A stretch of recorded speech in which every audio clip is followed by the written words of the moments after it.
How did Fidel Castro change Cuba's social class structure? How did Fidel Castro change Cuba's social class structure? This question takes us back to a time when Cuba was at the center of revolutionary movements in Latin America. Fidel Castro came to power in 1959, and his government made sweeping changes that reshaped society. One of the first steps Castro took was to adopt a Marxist-Leninist model. This meant transforming Cuba into a socialist state. He nationalized key industries, including sugar, which was a major part of the Cuban economy. By doing this, he aimed to reduce the wealth gap and create a more equal society. Land reform was a significant part of Castro's policies. Before his government, much of the land was owned by foreign companies and wealthy Cubans. Castro's reforms redistributed land to peasants, allowing them to work their own plots.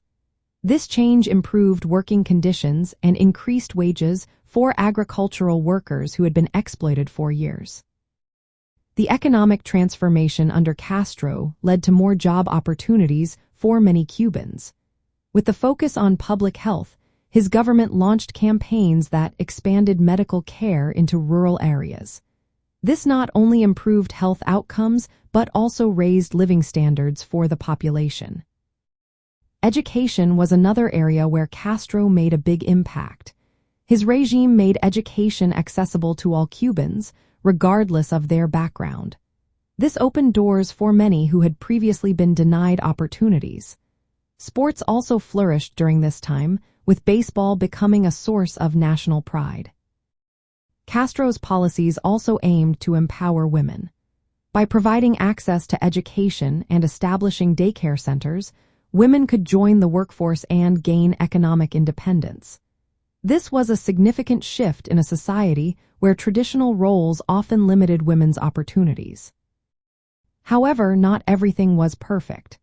Castro's socialist policies faced challenges, including inefficiencies in resource distribution.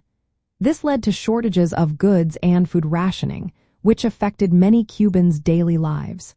While some enjoyed the benefits of social equality, others struggled with the realities of the economy.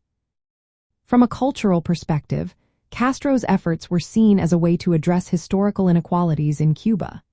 His government aimed to promote social justice, but the economic difficulties and restrictions on freedoms led to criticism. Castro's legacy is a complex one, reflecting both the ideals of equality and the challenges of implementing a socialist system in Latin America. In summary, Fidel Castro's changes to Cuba's social class structure were significant. His policies aimed to create a more equal society through land reform, education, and empowerment of women. While many benefited from these changes, challenges remained that affected the overall quality of life for Cubans.